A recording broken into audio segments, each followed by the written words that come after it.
استغفار کے بڑے فوائد ہیں۔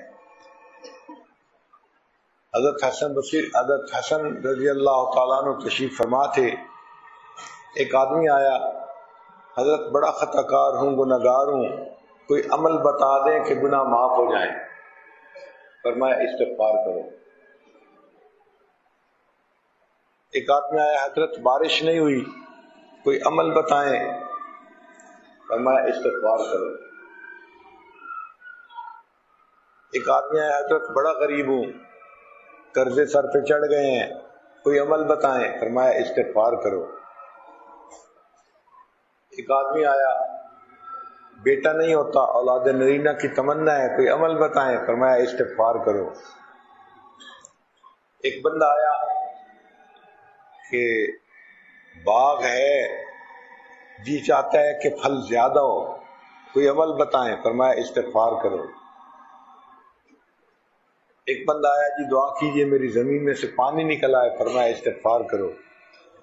اب جو بندہ بیٹھا تھا وہ حیران، حضرت آپ کے ہاتھ تو عجیب نسخہ لگ گیا، جو کوئی اپنا پرابلم لے کے آتا ہے ایک ہی جواب استغفار کرو استغفار کرو۔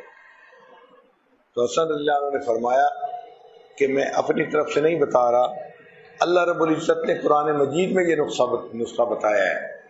اللہ فرماتے ہیں استغفروا ربکم انہ کان غفارا، تو دیکھو بخشش کا وعدہ، یرسل السماء علیکم مدرارا، بارش برسائیں گے، ویمددکم باموال، اور اللہ تمہاری مدد کرے گا مال کے ذریعے سے، وبنین، اور بیٹوں کے ذریعے سے، ویجعل لکم جنات، اور اللہ تعالیٰ تمہیں باغ عطا فرمائے گا، ویجعل لکم انہارا، اور اللہ تعالیٰ تمہاری زمین سے پانی کے چشمے جاری فرما دے گا۔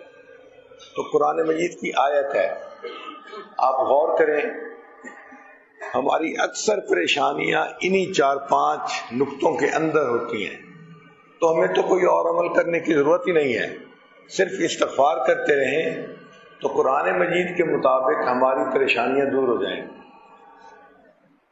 حدیث مبارکہ میں ہے، قیامت کے دن جو انسان اپنے نامہ اعمال میں زیادہ استغفار پائے گا وہ بڑا خوش انسان ہوگا۔ تو ہمیں کثرت سے استغفار کرنی چاہیے۔ کتابوں میں ایک مزے کا واقعہ لکھا ہوا ہے کہ ایک مرتبہ امام احمد بن حنبل رحمۃ اللہ علیہ نے